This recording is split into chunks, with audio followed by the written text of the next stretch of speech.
Hi everyone, welcome to my channel.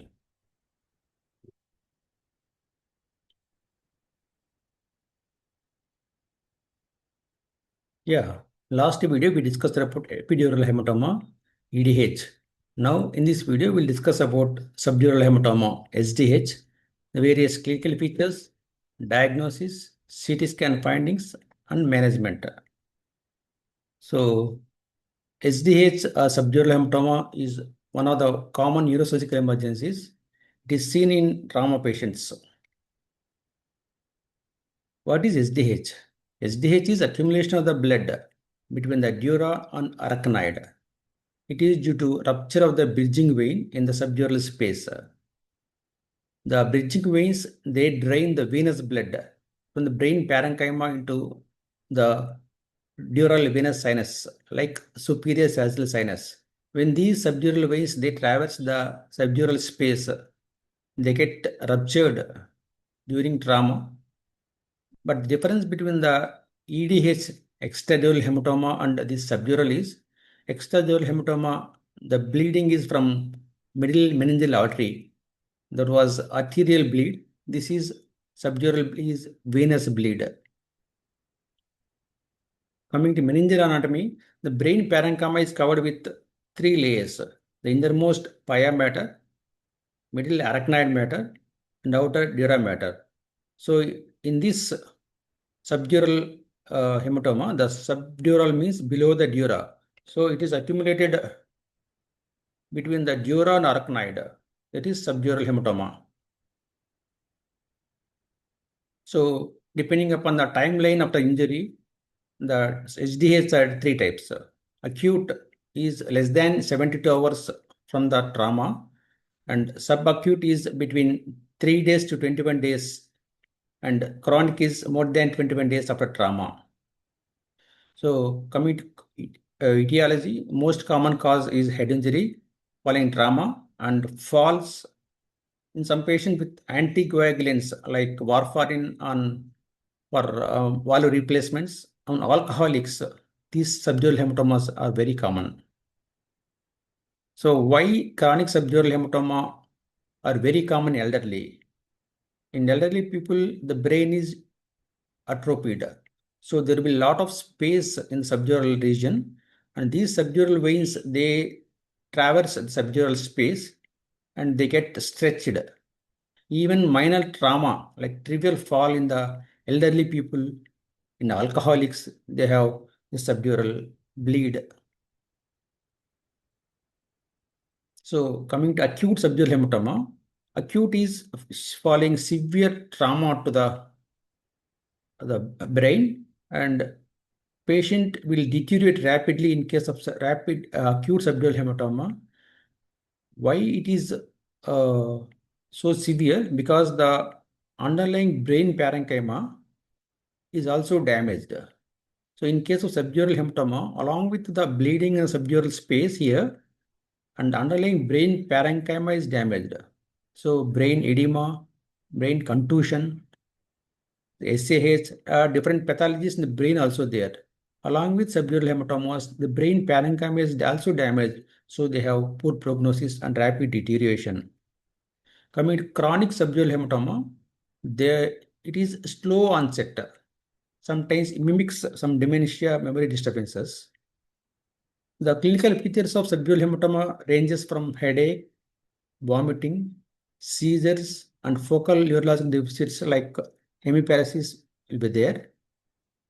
In chronic subdural hematoma, presentation will be some different, like progressive memory loss, confusion, gait disturbances like ataxia, unstable gait, and urinary disturbances. These are seen in chronic subdural hematoma in old people. So when the subdural is the quantity of bleed is more, it leads to raised intracranial pressure, leading to vomiting, papillary edema, and Cushing's triad. The Cushing triad is seen in raised intracranial pressure. It consists of bradycardia, hypertension, and irregular respiration. These three indicates massive increase in intracranial pressure, means the brain is herniating, coning of the brain, So if this is life-threatening condition. If it is not treated immediately, patient may die also. So increased intracranial pressure lead to uncal herniation. In the last video in the EDH, I told about uncal herniation. You can watch that video. Uncus is, again, we'll review here. Uncus is medial part of the temporal lobe.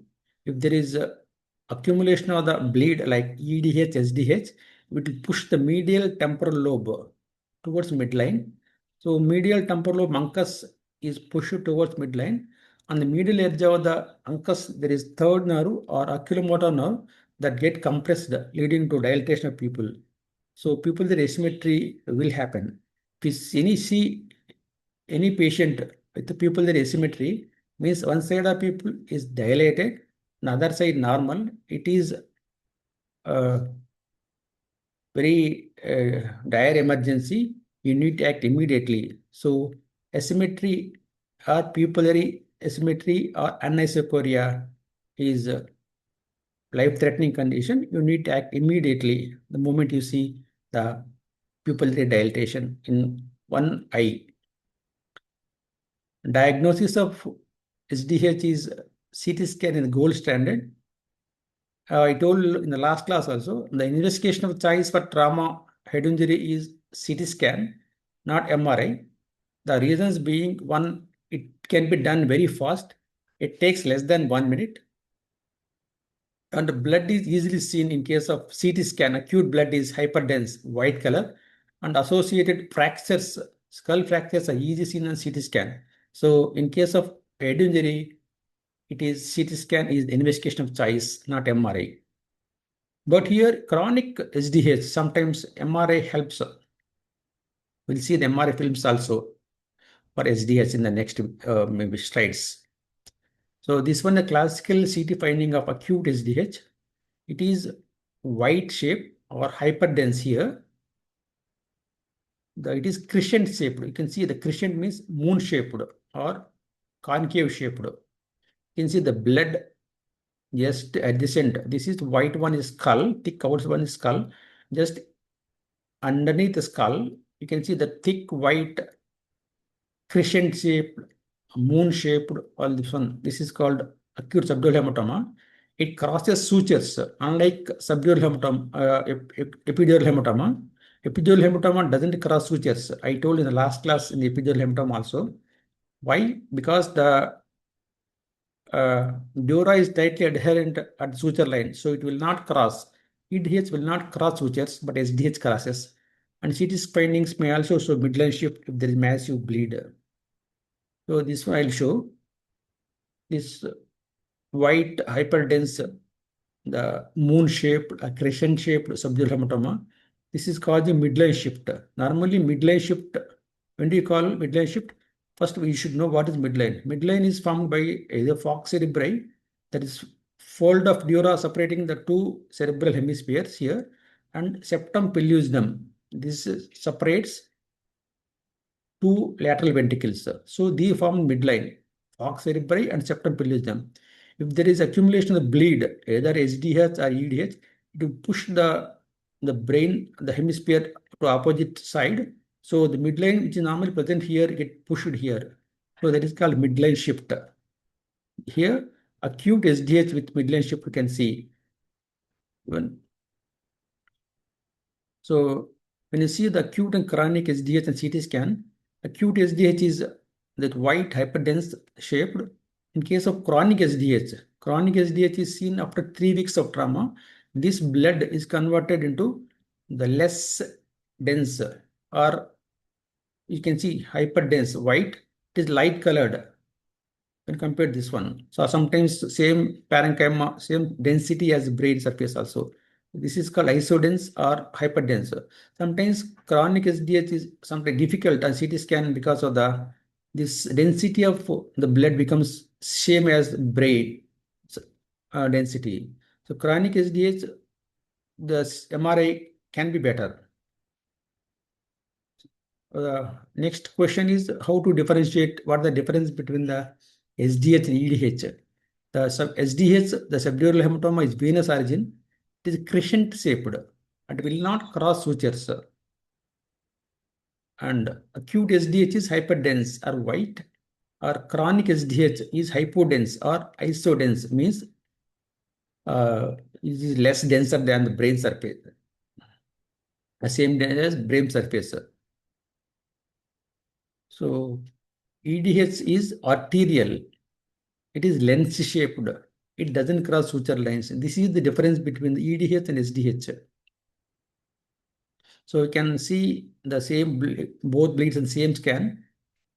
On the left side, it is, you can see the lentiform or lens shaped or hyperdense. Different, it is also called idli shaped or lemon shaped. This is extradural hematoma.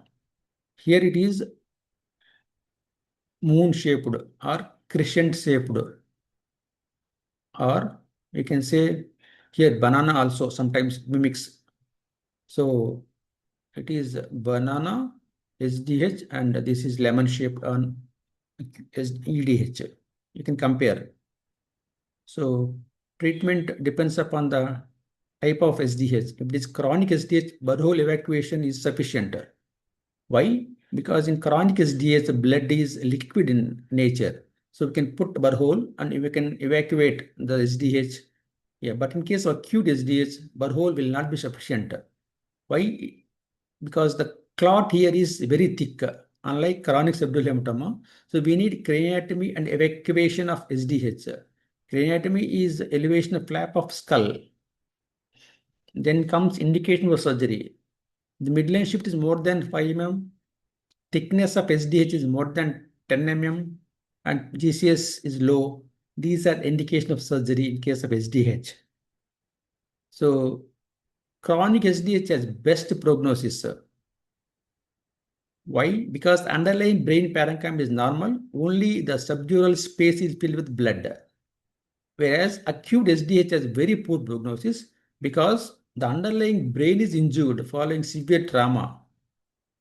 Because the underlying brain is injured, even though we evacuate the subdural hematoma, prognosis is very poor in case of acute subdural hematoma. Which you should know the difference between the acute and chronic. So chronic is in old people, acute is in young people. So far we have learned is subdural hematoma is venous bleed. It is crescent-shaped and moon-shaped.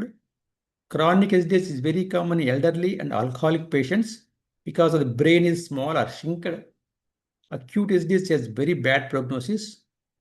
Chronic SDH has very, very good prognosis.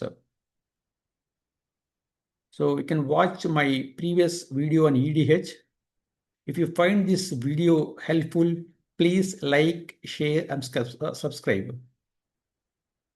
Thank you very much.